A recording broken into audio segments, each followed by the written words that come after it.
আসসালামু আলাইকুম। দেশ এবং প্রবাস থেকে যে যেখান থেকে দেখছেন, সিক্স সিজন মার্টের পক্ষ থেকে সবাইকে স্বাগত জানাচ্ছি। আমার টাইটেল দেখে অবশ্যই আপনারা বুঝতে পেরেছেন আমার এই আজকে ভিডিওর টপিকটা কি। এটা হচ্ছে দানাদার গুড় আর এটা হচ্ছে ঝোলা গুড়। তো গত বছর আসলে এই দানাদার গুড় আর ঝোলা গুড় এই দুটা নিয়ে অনেকের সাথে একটু ভুল বোঝাবুঝি হয়েছে। অনেকে গুড় মনে করে দানাদার গুড় অর্ডার করেছেন, দানাদার গুড় মনে করে ঝোলা গুড় অর্ডার করেছেন, অনেকের সাথে একটু ভুল বোঝাবুঝি হয়েছে। তো আমার কাছে আসলে মনে হয়েছে যে আসলে দানাদার গুড় আর ঝোলা গুড় এই দুইটার পার্থক্য আপনাদেরকে বোঝানো উচিত বা দরকার, এটা আমার মনে হয়েছে। এটা হচ্ছে দানাদার গুড়। দেখুন, দানাদার গুড় হচ্ছে একটু এই যে ঘন, দেখুন এই যে একটু ঘন, এটা হচ্ছে দানাদার গুড়।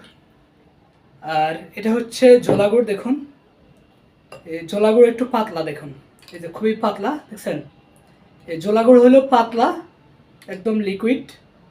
আর হচ্ছে এই দানাদার গুড়, এটা একটু ঘন, দেখেন এটা একটু ঘন। আর পার্থক্য এতটুকুই, দেখুন দুটার দাম কিন্তু সেম, দুটার দাম একই। আর সে সাথে আমাদের তো আছে, দেখুন স্পেশাল সন্দেশ গুড় বলে এটাকে, বা বীজ গুড় বলে, অথবা চকলেট গুড় বলে এটাকে। এটা বিশেষ করে বাচ্চারা সবচেয়ে বেশি পছন্দ করে। আমাদের কাছে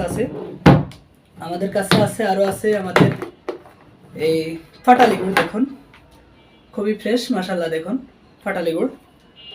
আমরা আমাদের সন্দেশ গুড় আর পাটালি গুড়ের বক্স হচ্ছে আমরা এরকম বক্সে দিচ্ছি, আর আমরা দানাদার গুড় আর ঝোলা গুড় এরকম বক্সে দিচ্ছি, দেখুন।